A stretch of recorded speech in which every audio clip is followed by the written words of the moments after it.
And now, live at 6:50. අයිබෝවන් රටයිලන අපේ ස්වර්ණ වාහිනිය ශ්‍රී ලංකාවේ අභිමානයේ සමගින් අද මේ පුන් පොහෝ දවසෙත් සුපුරුදු වේලාවට සුපුරුදු ලෙස ඉන්න බොමුණ ගහනවා live at 6:50 සමගින් ඉෂාරා සුබ සන්ධ්‍යාවක් සුබ සන්ධ්‍යාවක් චන්දන අද දවස උණුසුම් කළ පුවත් ගැන අටට කලින් කෙටියෙන් ඔබට කියන්නටයි මේ සුදානම් අද වප්පුර පසළොස්වක පොහෝ දිනය අදයි ශාසනික වශයෙන් වැදගත් සිදුවීම් රැසක් සිදු වූ අද දින ආමිස හා ප්‍රතිපත්ති පූජාවන්ට මුල් තැන දෙමින් දිවයිනේ වෙහෙර විහාරස්ථාන කේන්ද්‍ර කරගනිමින් විවිධ පින්කම් රැසක්ම පැවැත්වුණා. තවතිසා දෙව්ලොව වස්විසූ අප ගෞතම බුදුරජාණන් වහන්සේ වස් පවාරණය කොට යලි සංකස්සපුරයට වැඩම කරවනු ලැබුවේ අද වැනි උතුම් පුන් පොහෝ දිනකයි.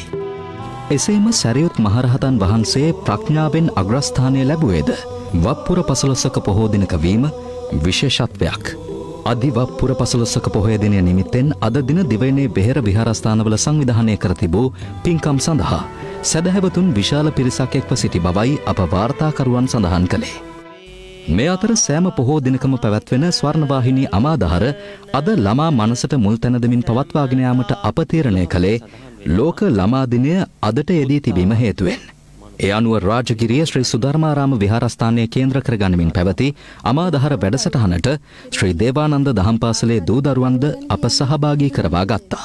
උදෑසන 6ට අටසිල් සහ බුද්ධ වන්දනාවෙන් ඇරඹි අමාදහර තුල මෙලෙස ඉඩවෙන් කෙරුණේ ළමා සිතට අමාදහර වෙනුවෙන්. උදෑසන 8ට ඇරඹි ළමා සිතට බුදුසිසල වැඩසටහනින් දරුවන් කෙරෙහි වැඩි අවධානයක් යොමු කෙරුණා. ඉන්පසු අමාදහර දහම් සභාව ආරම්භුනේ උදෑසන 10ට පමණ. මේ අතර අග්‍රාමාත්‍ය මහින්ද රාජපක්ෂ මහතාගේ ප්‍රධානත්වයෙන් සෑම පොහෝ දිනකම අරලියගහ මන්දිරයේ පවත්වන අමාදම් සිසිලස පින්කම් මාලාව අදත් සුපුරුදු පරිදි ක්‍රියාත්මක වුණා. මෙලෙස ක්‍රියාත්මක වුණේ අමාදම් සිසිලස වැඩසටහන් මාලාවේ 202 වන ධර්ම දේශනාමය පින්කමයි. ස්වභාවික සම්පත් රැක ගැනීමට සහ තිරසර කළමනාකරණයට ශ්‍රී ලංකා රජය කැපවන බව ජනාධිපති ගෝඨාභය රාජපක්ෂ මහතා පවසනවා. ජනාධිපතිතුමන් මේ බව සඳහන් කළේ වීඩියෝ තාක්ෂණය ඔස්සේ ජෛව විවිධත්වය පිළිබඳ රාජ්‍ය නායක සමුළුව අමතමින්. එක්සත් ජාතීන්ගේ මහා මණ්ඩලයේ 75 වෙනි සැසිවාරයට සමගාමීව නිව්යෝර්ක් නුවර එක්සත් ජාතීන්ගේ මූලස්ථානය කේන්ද්‍ර කර ගනිමින් පැවැත්වෙන ජෛව විවිධත්වය පිළිබඳ රාජ්‍ය නායක සමුළුවේ මෙවර තේමාව වන්නේ තිරසර සංවර්ධනය සඳහා ජෛව විවිධත්වය පිළිබඳ ඉක්මන් ක්‍රියාමාර්ග යන්නයි. ජනාධිපති ගෝඨාභය රාජපක්ෂ මහතා මෙරට වේලාවෙන් ඊයේ රාත්‍රී 7:30ට රාජ්‍ය නායක සමුළුව ඇමතුවා. The concepts of biodiversity 2030 වසරේ තිරසර සංවර්ධන න්‍යායපත්‍රයේ හරය විය යුත්තේ ජෛව විවිධත්වය පිළිබඳව සංකල්පයයි. මෑත දශක කිහිපය තුළ ගෝලීය ජෛව විවිධත්වය ඇති වූ ශීඝ්‍ර පරිහානිය මැද්දේ වුවද ජෛව විවිධත්වය පිළිබඳව සම්මුතියේ විස්තීර්ණ ජීවගුණය රැක ගැනීමට ශ්‍රී ලංකාව දැඩිව කැප වී සිටිනවා. ශ්‍රී ලංකාව පුරාණ පාලන ක්‍රමයකට ගොඩනැගී තිබෙනවා. ඒ පාලකයා කිසිවිටකත් දේශයේ හිමිකරු නොව හුදෙක් රටවැසියාගේ සහ සියලුම ජීවීන් වෙනුවෙන් බාරකරු පමණක්ම යන සංකල්පය මතයි. අපේ සංවර්ධන න්‍යායපත්‍රය තුළ රජය අනුගමනය කරන මූලධර්මය මෙයයි. අපි පෘථිවියෙහි සහ එහි සම්පත්වල හුදු බහරකරුවන් වශයෙන් හැකි උපරිමයෙන් අපගේ ආරක්ෂාව යටතේ ඇති දෑ රැකගනිමින් අනාගත පරපුරට බහර කිරීමට අධිෂ්ඨාන කරගත යුතු වනවා. පාස්කෝ ඉරුදින ත්‍රස්ත ප්‍රහාරයට හේතු සොයන ජනාධිපති කොමිසම හමුවේ අද දිනේ පූජිත් ජයසුන්දර මහතා සාක්ෂි ලබා දුන්නා. පූජිත් ජයසුන්දර මහතා අද දිනේ කොමිසම හමුවේ සාක්ෂි ලබා දුන්නේ 7 වන දිනටයි. පාස්කු ප්‍රහාරයට බලපෑ හේතු සොයන ජනාධිපති කොමිසම හමුවේ පූජිත් ජයසුන්දර මහතා ඊයේ පෙරවරුවේද සාක්ෂි ලබා දුන්නා. අනතුරුව සවස් වරුවේදී ශ්‍රී ලංකා ජාතික ආරක්ෂක අධ්‍යයන ආයතනයේ නියෝජිතයෙකු වන අසංක අබේගුණසේකර මහතා සාක්ෂි ලබා දුන්නා. පූජිත ජයසුන්දර මහතා අද දිනේදී සාක්ෂි ලබා දුන්න අවස්ථාවේදී කොමිසම ඒ ආයතනය පිළිබඳව ඔහුගෙන් ප්‍රශ්න කළා. ඊට ප්‍රතිචාර දක්වමින් පූජිත් ජයසුන්දර මහතා ප්‍රකාශ කළේ ශ්‍රී ලංකා ජාතික ආරක්ෂක අධ්‍යයන ආයතනය නමින් ආයතනයක් පැවති බව තමා ඊයේ දිනය වනතුරුම දැන නොසිටි බවයි. ඒ ආයතන විසින් ජාතික ආරක්ෂාවට ඇති තර්ජන පිළිබඳව මාසික වාර්තාවක් ලබා දී තිබෙනවා. ඒ ගැන ඔබ දන්නවද? ඒ ගැනත් දන්නේ නැහැ ස්වාමීනි. ජාතික ආරක්ෂාව සම්බන්ධයෙන් ප්‍රතිපත්තියක් සැකසුණා කියලා දන්නවද? සත්‍ය වශයෙන්ම දැනගෙන හිටියේ නැහැ ස්වාමීනි.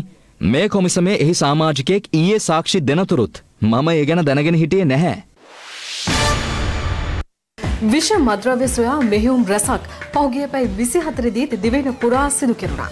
ඒ වැටලීම් අතරින් කිහිපයක තොරතුරු ීමේ මීගමු කොට්ටාස අපරාධ විමර්ශනාංශයට ලද තොරතුරකට අනුව කිඹුලාපිටිය දාගොන්න ප්‍රදේශයේ නිවසක් පරීක්ෂා කිරීමේදී අයිස් ග්‍රෑම් 500 මිලිග්‍රෑම් 100ක් සොයා ගැනීමට හැකි වුණා. මේ වටිනාකම රුපියල් ලක්ෂ 65ක් වන බවයි පොලිසිය පැවසුවේ. මද්‍රව්‍ය තොගයක් සමග සැකකරුවෙකු අත්අඩංගුවට ගෙන ඇති අතර ඔහු දාගොන්න ප්‍රදේශයේ පදිංචිකරුවෙක්. ගල්කිස්ස අපරාධ විමර්ශනාංශයේ නිලධාරීන් ඊයේ දිනය පුරා මද්‍රව්‍ය ජාවාරම් මැඩලීම සඳහා මෙහෙයුම් රැසක් ක්‍රියාත්මක කළා. දෙහිවල ඕබන් සහ කවුඩාන යන ප්‍රදේශවල සිදු කළ වැටලීම්වලදී හෙරොයින් මිලිග්‍රෑම් 2100ක් සහ අයිස් ග්‍රෑම් 10ක් සමග සැකකරුවන් දෙදෙනෙකු අත්අඩංගුවට ගෙන තිබෙනවා. ප්‍රධාන පෙළේ මද්‍රව්‍ය ජාවාරම් කරුවෙකුගේ මද්‍රව්‍ය මෙම සැකකරුවන් අලෙවි කරන බවයි සිදු කළ මූලික විමර්ශනවලදී අනාවරණ වී ඇත්තේ.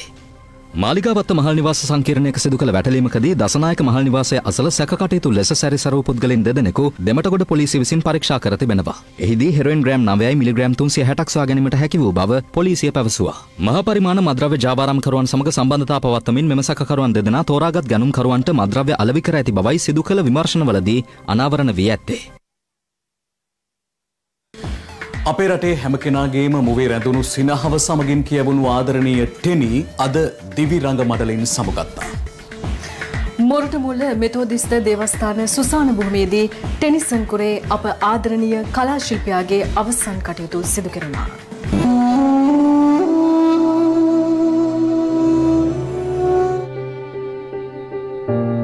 මෙරට සිනමාවේ විකට රජුන් අතර සුවිශේෂී ස්ථානයක් හිමිකරගෙන සිටි ප්‍රවීණ රංගන ශිල්පී ටෙනිසන් කුරේ මහතා සිය දිවි රංගමඩලෙන් සමුගත්තේ පසුගිය සඳුදායි. ඔහුගේ දේහය තැන්පත් කෙරුණේ මොරටුමුල්ල විල්ලෝරාවත්ත සිය නිවසේ. ටෙනීගේ වියෝවෙන් ශෝකයට පත් සහෘද කලාකරුවන් මෙන්ම දේශපාලනඥයන් ඇතුළු විශාල පිරිසක් ඔහුට අවසන් ගෞරව දැක්වීමට පැමිණියා. ප්‍රතිභාපූර්ණ ප්‍රහසන රංගන ශිල්පියෙකු වූ ටෙනිසන් කුරේ මහතා හදිස්සියේ මිය යන තෙක්ම මෙරට සිනමාව වේදිකාව මෙන්ම පුංචි තිරය තුළින්ද රසික හදවත් දිනාගෙන සිටියා. අදත් විශාල රසික පිරිසක් පැමිණ සිටියේ ඒ අසහාය රංගන ශිල්පියාට අවසන් ගෞරව දැක්වීම සඳහායි.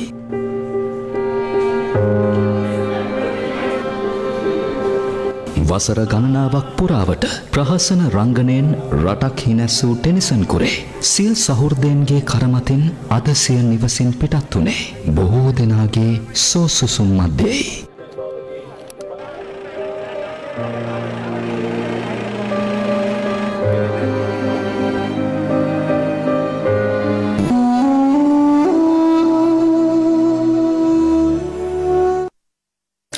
ස්ත්‍රී දූෂණ සම්බන්ධයෙන් නිරන්තරයෙන්ම නම කියවෙන ඉන්දියාවේ සිදු වූ තවත් එවැනි සිද්ධියක් හේතුවෙන් මහත් කැළඹීමක් ඇතිව තිබෙනවා.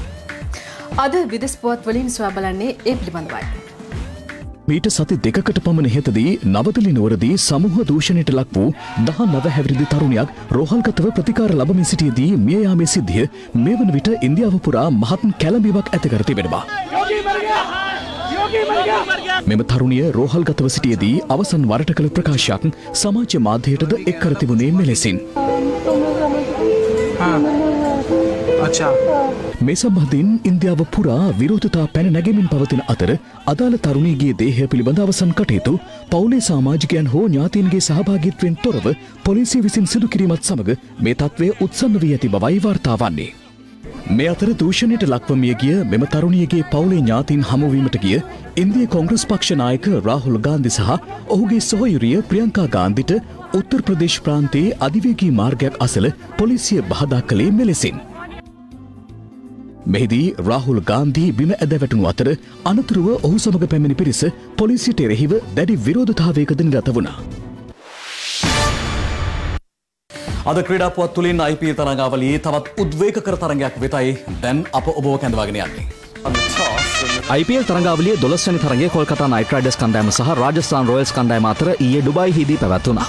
තරගයේ කාසිවාසිය දිනු රාජස්ථාන් රොයල්ස් නායක ස්ටිව් ස්මිත් පළමුවෙන් පන්දුවට පහර දීමට කොල්කතා නයිට් රයිඩර්ස් කණ්ඩායමට ආරාධනා කළ අතර ඔවුන් නියමිත පන්දුවර 20 තුල කඩලු 6ක් ලැබී ලකුණු 174ක් ලබා ගත්තා. ශුබ්මන් ගිල් ලකුණු 47ක්, ඔයින් මෝගන් නොදවි ලකුණු 34ක් සහ ආන්ද්‍රේ රසල් ලකුණු 24ක් රැස් කළා. පන්දු යැවීමේදී ජොෆ්‍රා ආචර් කඩලු 2ක් මිදහෙළුවා. ලකුණු 175ක ඉලක්කයක් හඹා යාමට පිටියට පිවිසි රාජස්ථාන් රොයල්ස් ක්‍රීඩකින් 6 දෙනෙකු ලකුණු 66ක් තුල දවා ගනිමින් රාජස්ථාන් කණ්ඩායමට දැඩි අභියෝගයක් එල්ල කිරීමට කොල්කතා පන්දු යවන්නන් සමත් වුණා. එහිදී කොල්කතා කණ්ඩායමේ විශිෂ්ට පන්දු රැකීම් කිහිපයක්ද දැක ගැනීමට හැකි වුණා. තරගේ අවසන් පන්දුවර කිහිපේදී රාජස්ථානයේ ජයග්‍රහණය වෙනුවෙන් ප්‍රවේගකාරී ඉනිමක් ක්‍රීඩා කළ ටොම් කරන් ලකුණු 54ක් රැස් කළා. පන්දු යැවීමේදී ශිවම් මාවි, කමලේෂ් නගරකෝටි සහ වරුන් චක්‍රවර්ති කඩුළු දෙක බැගින් විදහැළුවා.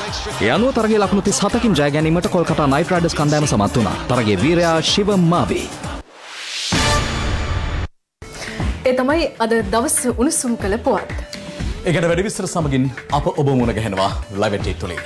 සුබ රාත්‍රියක්.